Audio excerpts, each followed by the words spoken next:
Welcome back. We are joined by Dr. Arjun Balar, who is the director of the Genitourinary Medical Oncology Program at NYU Langone's Perlmutter Cancer Center and is an assistant professor in the Department of Medicine at the NYU School of Medicine. Dr. Balar, Brian, thank you for being with us today. Thank you so much. So we're going to be talking about advancements in bladder cancer with regard to immunotherapy, and the timeline in advanced bladder cancer.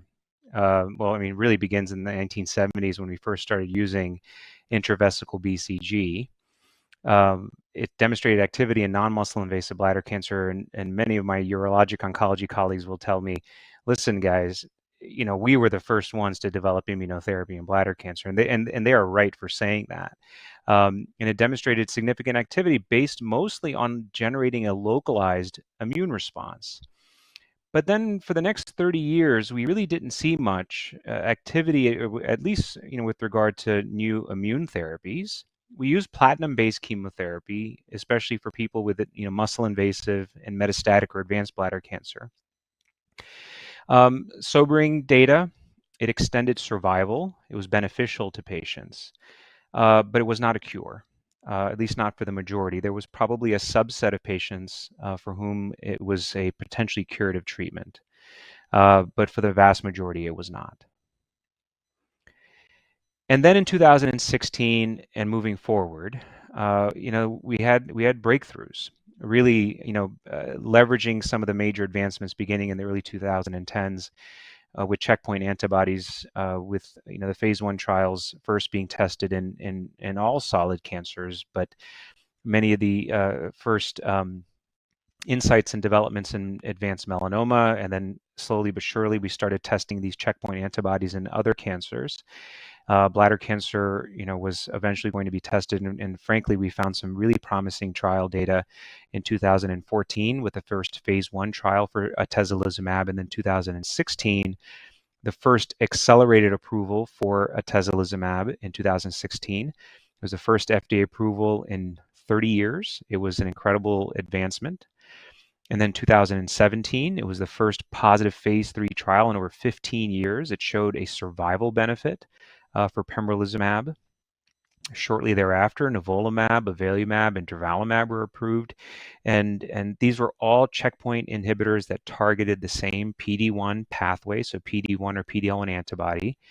And then in 2017 into 2018, both pembrolizumab and atezolizumab were approved as first-line treatments in metastatic urothelial cancer. So in 2017 was when they were approved, and then 2018, the labels for those drugs were modified. Now, those were modified primarily because we had a better understanding how best to use those medications in the first-line setting, because as we know, metastatic urothelial cancer, to this date, we still use platinum chemotherapy, and in selected patients, we use, platinum chemotherapy still preferred as the first-line treatment, but in other patients, immunotherapy can still make sense. But the culmination of all of these trials told us that immunotherapy is effective and can lead to durable responses in patients between 20 to 30% of the time. And now we're seeing evidence from clinical trials showing that it's even active in patients who are undergoing cystectomy or bladder removal for their bladder cancer. And then just a few weeks ago, we had the first approval for immunotherapy for patients who've had bladder cancer, a cystectomy for bladder cancer, and who may be at risk for relapse, at high risk for relapse. And we have a trial that demonstrated a disease-free survival benefit, which essentially shows that it reduces the risk of relapse when we give immunotherapy in the after setting, essentially saying that we can maybe prevent these relapses in metastatic disease entirely. So what is it that we're looking at in the future, right? In 2019, we saw evidence from clinical trials looking at immunotherapy in combination with a new class of drugs, the new kids on the block called antibody-drug conjugates. One such candidate of that class is a medication called enfortumab vedotin. These new medications essentially take an antibody, which is like a homing molecule, that is specific for a protein that is uniquely expressed on the surface of cancer cells, and then delivers a very potent cancer molecule directly to the cancer, and then limits the exposure of normal healthy cells to that anti-cancer fighting drug. And then we have found that when we combine immunotherapies with certain antibody drug conjugates, that maybe we can really, really ramp up the percentage of patients who benefit from treatment upwards of 70 to 75%. Those are really, really high numbers. But then not only can we get those cancers to shrink, but perhaps we can get them to shrink for a long time. And early evidence from a phase 1 trial suggests that those responses can last potentially for years. And now these are really enticing data. We need to test them in larger trials, and those trials are happening now. And so we're really excited about those trials. In 2020 and beyond, we're using immunotherapy now in localized non-muscle invasive bladder cancer. There are some sobering data as well.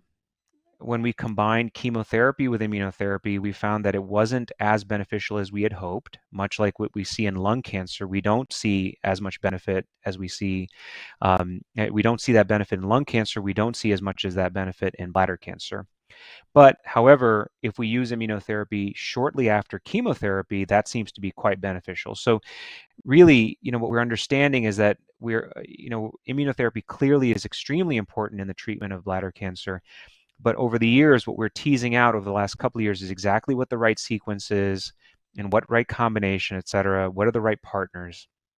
And that's really the charge of all of us in the academic field, is to figure out what is the right way to use immunotherapy to maximize the clinical benefit for all the patients who are suffering with this disease. There are many more trials that are currently underway. Ipilimumab, which many of us in the immunotherapy field are familiar with. It's a CTLA-4 antibody, the very first checkpoint antibody approved. Combination with nivolumab, I think that's going to have a very clear role in advanced urothelial cancer, urothelial bladder cancer. Higher doses of this medication seem to make a difference, whereas in other cancer types it may not be so. But I think in urothelial bladder cancer it appears to be the case. There are more modern versions of interleukin-2, which is one of the oldest immunotherapies that we use, first relevant in kidney cancer and also in melanoma, but pegylated versions which allow us to give it in a kind of a more tolerable form in the outpatient setting. I mentioned again antibody drug conjugates, the new kids on the block, which I think are not just relevant in bladder cancer, but also other cancer types. And then the one other class of medications I haven't really talked much about are FGFR inhibitors. These aren't immunotherapy medications. These fall into the class of so-called targeted therapies. But these are also really relevant in bladder cancer, and we're finding some evidence now that you can also combine these medications with immunotherapy for clinical benefit. So a lot of advancements in the last 5 or 6 years, making up for 30 years before where we didn't see much in the way of clinical development. So a lot of hope for the future and a lot more work that needs to be done. So where are we today, right? So immunotherapy is a major component for the treatment of metastatic bladder cancer. That's undoubtedly the case. Whether it's the first line or the second line or is in maintenance, it is firmly established in metastatic bladder cancer. It is also firmly established in localized bladder cancer, whether it's non-muscle invasive for patients who, let's say, have BCG unresponsive bladder cancer and who don't want a cystectomy or are not candidates for cystectomy, or also in the after or adjuvant setting after cystectomy for muscle invasive bladder cancer. And then, as I mentioned, there's clearly novel agents and combinations under investigation in each one of these disease states that I just mentioned. So a lot more work that is underway and in the future. So with that, I'll close and open up to questions. Well, thank you so much for that introduction around immunotherapy for bladder cancer. One thing that really stood out to me was the emphasis on combination treatments. I think when people hear about immunotherapy, they may think that's the new thing and I don't have to get, another form of treatment. But you actually brought up a few examples where combinations happen. Let's talk about that. Like, how do those combinations, why do they work better than one thing alone? Yeah, that's a great question. I think that's something that we're still trying to tease out, right? So, and we figure it out through clinical trials. So the first thing that you address is combinations, right? So it comes down to which combinations. The most relevant ones, I think, to our patients today is number one, does immunotherapy combine with chemotherapy? And does it combine with chemotherapy well to my benefit? So if I'm a patient, does that make sense for me? Right now, the evidence from two very, very important clinical trials tell us that it combines safely. There's probably an improvement in response, and which means the percentage of patients where there's major shrinkage in the cancer, but it's not sufficient enough that it's like bang for buck. This is what I need to be doing. And for reasons that we don't fully understand, and there may be a subset of people who where we combine the medications where there may be some antagonistic effects between the chemotherapy and immunotherapy that we just don't understand yet in bladder cancer that may be different than in lung cancer. However, when we combine immunotherapy with antibody drug conjugates, specifically enfortumab vedotin, so far the evidence that we're seeing, the reason we might be seeing such a increase in that response rate, that number that was in that 70% range, again, albeit small study, 45 patients, what we hope that the reason is that these antibody drug conjugates, or even maybe what we hoped for with chemotherapy, is that it induces a phenomenon called immunogenic cell death, where the cancer medicines, that one of those drugs, the chemotherapy or the antibody drug conjugate, is killing the cancer cells in such a manner that it enhances the immune response, and so that the immune therapy can come in and work even better. That's the rationale. And by kind of the synergistic interaction, that the immune therapy then works better, and then that leads to the immune system kind of carrying the way eventually in the end, and then leads to a remission. That's the idea, but we have to prove it in clinical trials. So for a patient who is considering his or her treatment options, is combination something they should focus on, or what's the best approach when facing a diagnosis at whatever stage you have? Yeah, so it depends on the stage, right? So the stage is absolutely critical. For patients with metastatic disease, number one, see an expert in the field. If they have access to clinical trials that address, let's say, a combination, then I think that makes sense. Outside of a clinical trial, I think that the standard of care is either platinum-based chemotherapy alone, or potentially immunotherapy alone if the patients can't, if an individual is not able to handle, let's say, platinum chemotherapy, or simply is, not wanting platinum chemotherapy, then immunotherapy could potentially make sense. However, based on the current evidence today, really platinum chemotherapy, which is either cisplatin or carboplatin, remains the majority of patients that is really the standard of care. However, it seems that, and the reason is because we can really get cancer under control with chemotherapy more often than we can with immunotherapy. However, right now, when we use immunotherapy immediately after chemotherapy is when we seem to get the best benefit from immunotherapy. That's the current evidence today outside of a clinical trial. In So localized bladder cancer, that's where we use immunotherapy as well. But go ahead. I would love to hear more about that. So you're seeing that the time when you're giving a patient immunotherapy after or before another type of treatment matters. And that's what we're all looking at to see what's the most effective thing. Yeah. Well, yeah, go ahead. And then the last part was, in the stage of the disease. So in localized bladder cancer, this is where I think, we've just had a lot of advancements recently, and we're still sorting it out. In muscle invasive bladder cancer, we just had a recent approval. And so for patients who've had, let's say, neoadjuvant chemotherapy and a cystectomy, which is removal of the bladder, they may still be at risk for systemic relapse, which means recurrence of the bladder cancer in other parts of the body. Here we have definitive evidence from a randomized trial showing that the addition of immunotherapy afterwards reduces the risk of that relapse over time. And so there's a clear benefit for use of immunotherapy afterwards. However, there are still more trials that are going on that may say, well, even immunotherapy before and the surgery might make sense. Perhaps immunotherapy in combination with antibody drug conjugates before and after surgery might make sense.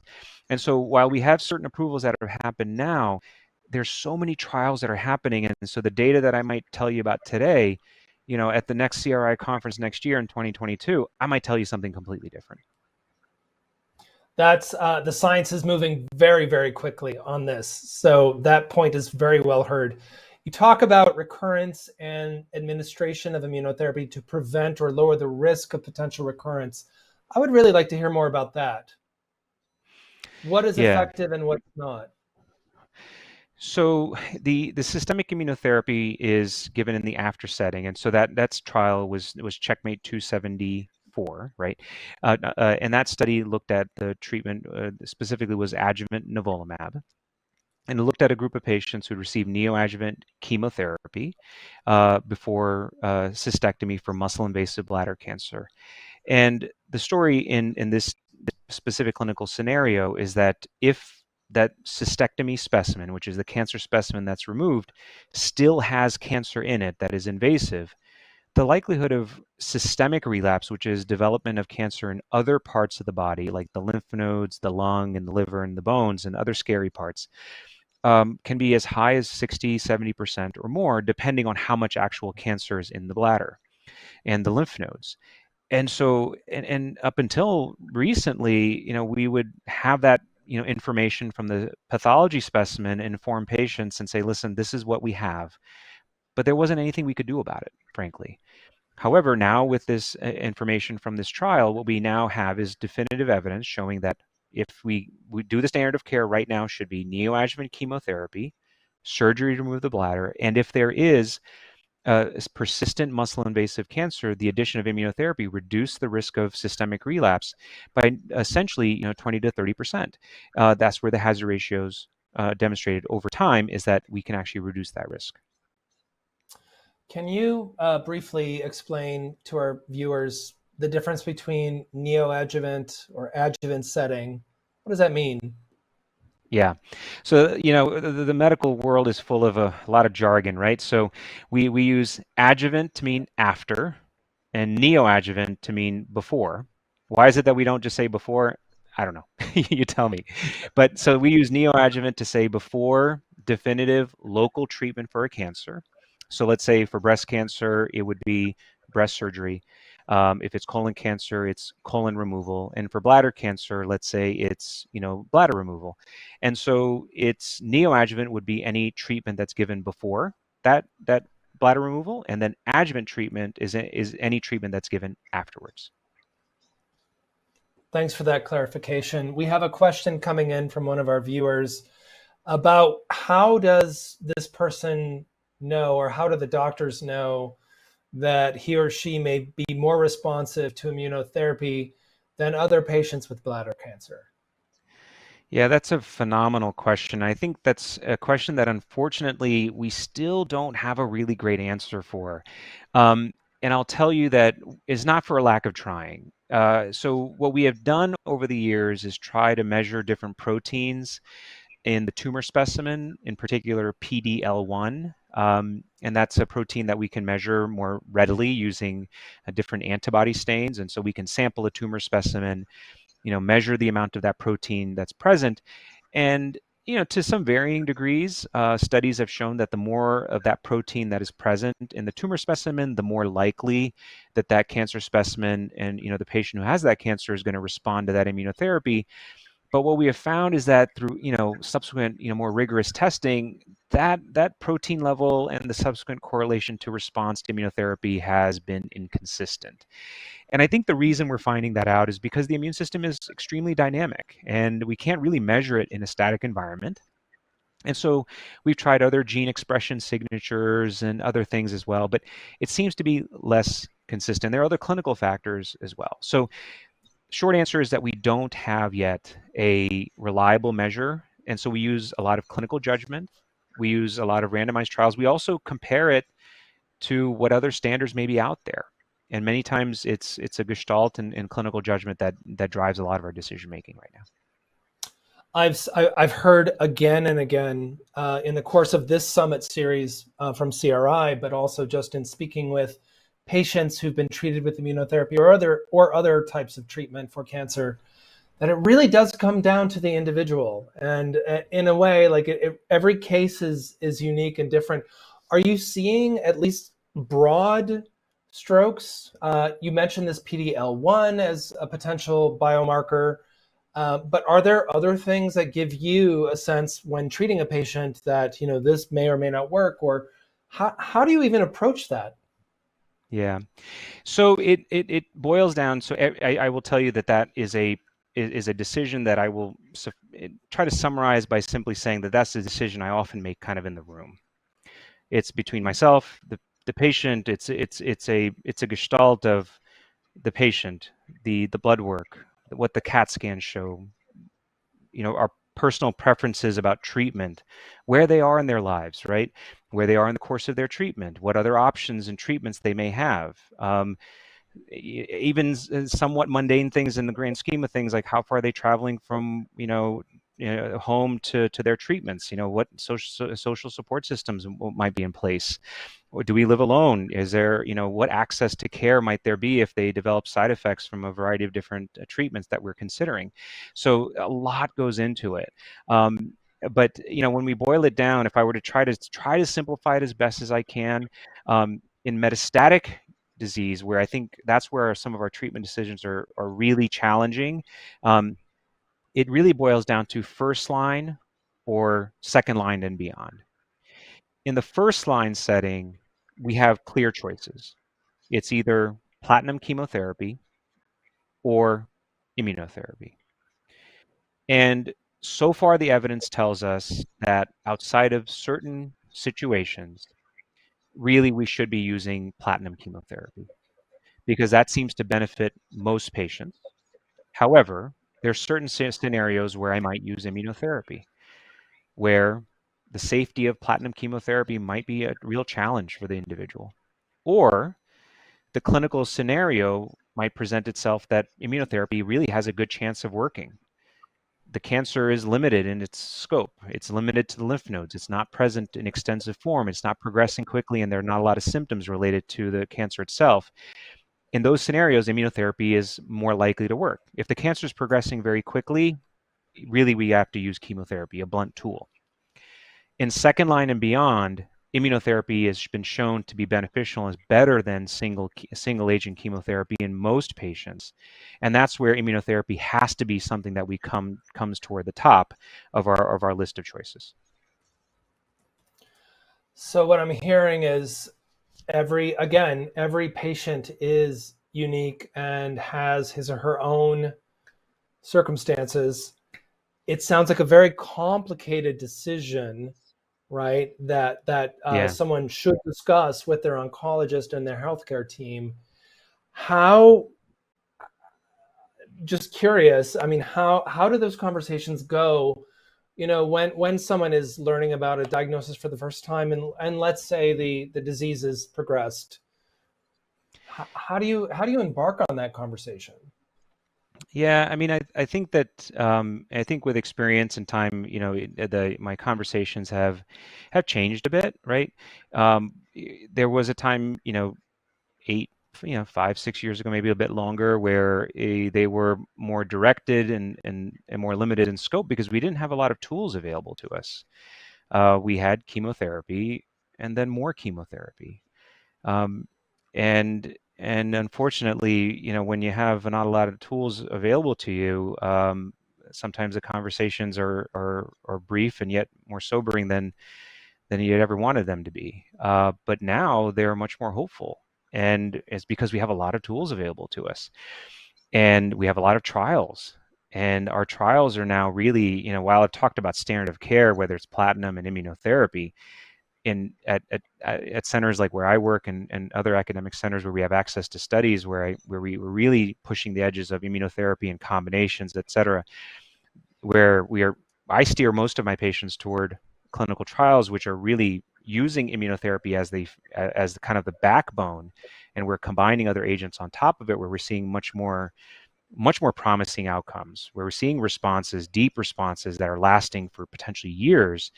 They're much more hopeful, where I can say, with confidence that I don't know what the median survival could or could not be, that I don't know what years 1, 2, or 3 could be, because we are seeing such potentially, long-term excellent outcomes in our patients, many of whom that I started on trials in 2016 or 2015. that I see now every 3 to 4 months or every 6 months. And so the conversations are longer because the complexity of the decisions are more, and I have so many options available that, okay, well, let's see, what is the right choice for you, because we have so many available choices, right? So I think that they're much brighter discussions, much more hopeful discussions now than they ever were before. That's wonderful to hear. And, survivorship is an amazing word to use when talking about getting through a cancer diagnosis or continuing to live through a cancer diagnosis and continuing to respond to treatment. And so it's really, really wonderful and encouraging to hear that you're having these longer conversations with more people. I think that's a sign of progress. Absolutely.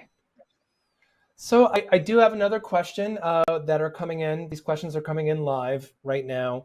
Hmm. One about side effects. So we really Yeah. haven't spent a lot of time talking about that. And I know that side effects can be common from immunotherapy to immunotherapy, not even based on cancer type, but I'd love to hear any specific concerns for bladder cancer patients. Yeah, that's a great question, and I know that obviously as part of your conversations that you've had today, you've probably covered a variety of different immunotherapy side effects broadly, but there are some side effects that I have observed clinically that are a bit unique to patients who have bladder cancer, and they're as somewhat expected, I guess, if you're someone like me who treats bladder cancer every day, and they have to do with the urinary system, right? And so just kind of a little bit of a crash course for for the non-urologic oncologists is that the urinary system is colonized with bacteria. There's this misconception that the urine is sterile. It's actually not.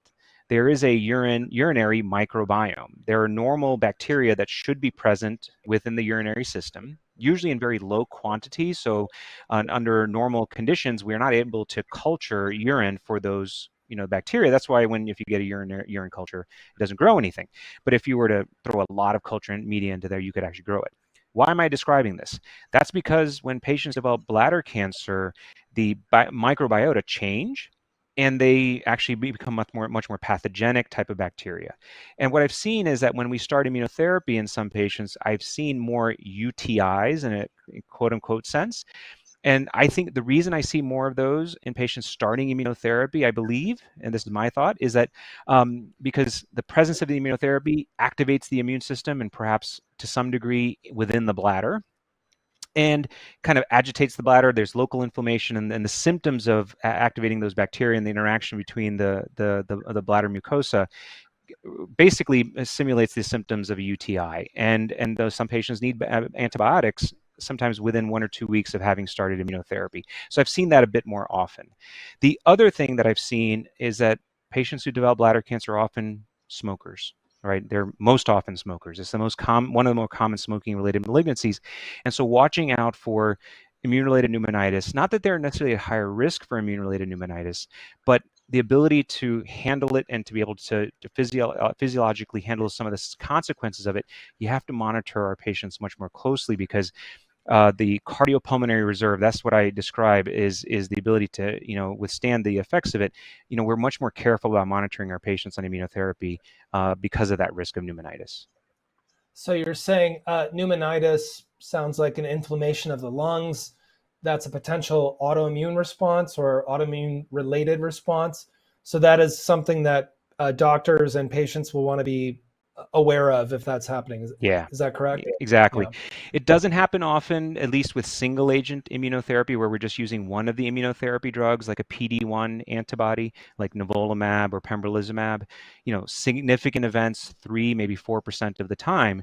However, it's something that patients have to be aware of, that these things can happen. And if you already have, let's say, COPD or emphysema, and then you develop this on top of that, that can be a real challenge, right? So, the moment you develop any changes in the symptoms of your breathing pattern, that's an immediate phone call. Because what I tell my patients, that if you have trouble breathing on a Monday, but I don't find out about it until Friday, I've given your immune system a 5-day head start to cause inflammation in the lungs, which is, again, pneumonitis. And we have to treat that aggressively with steroids. I think that's very good advice. I think for any patient receiving immunotherapy, we hear that over and over again. The littlest symptom, just share it, report it. You never know. It could be potentially fatal. Like that is a serious condition. The UTIs I had not heard of, so I'm interested in hearing a little bit more about that. Do you know why we get these more Yeah. dangerous bacteria?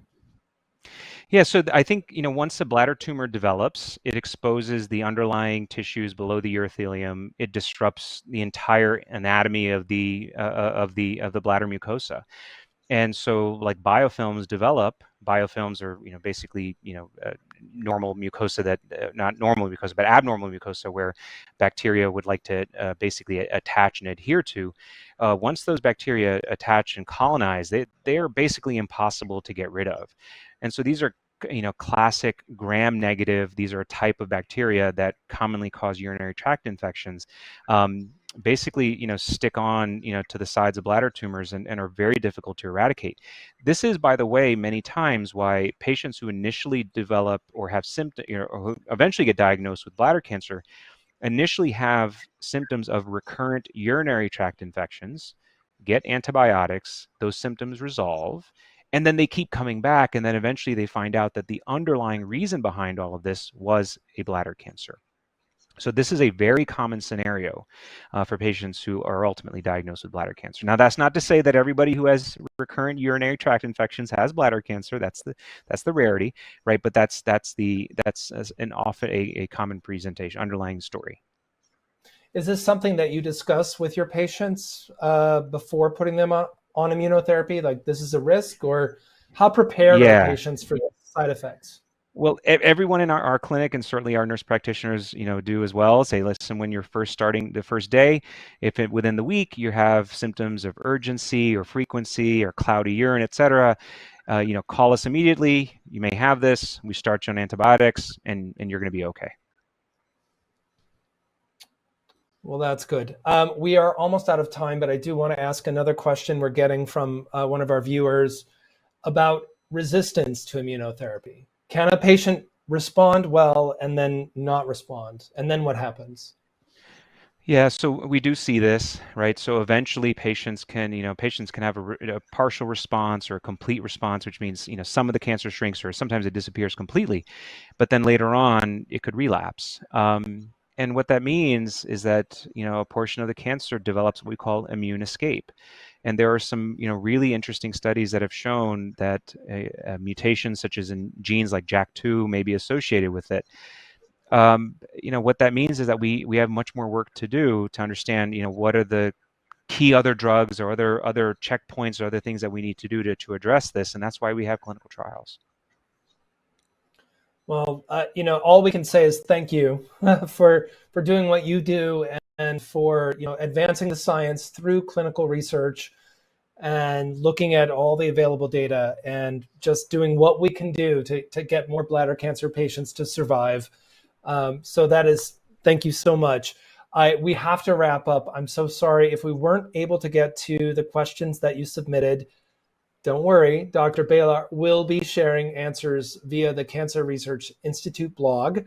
We will be sharing that information with you as well. So even if you have more questions, please continue to submit them, and we'll try our best to get to all of them. I also want to thank Perlmutter Cancer Institute at NYU Langone for its fantastic support of this event.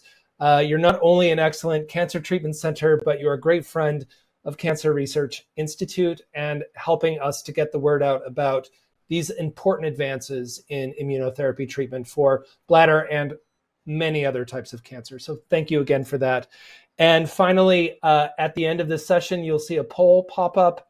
We'd love to hear what you as a viewer got out of this presentation, and we want your feedback so that we can create the most valuable program for you going forward. Dr. Balar, thank you again so much for your time.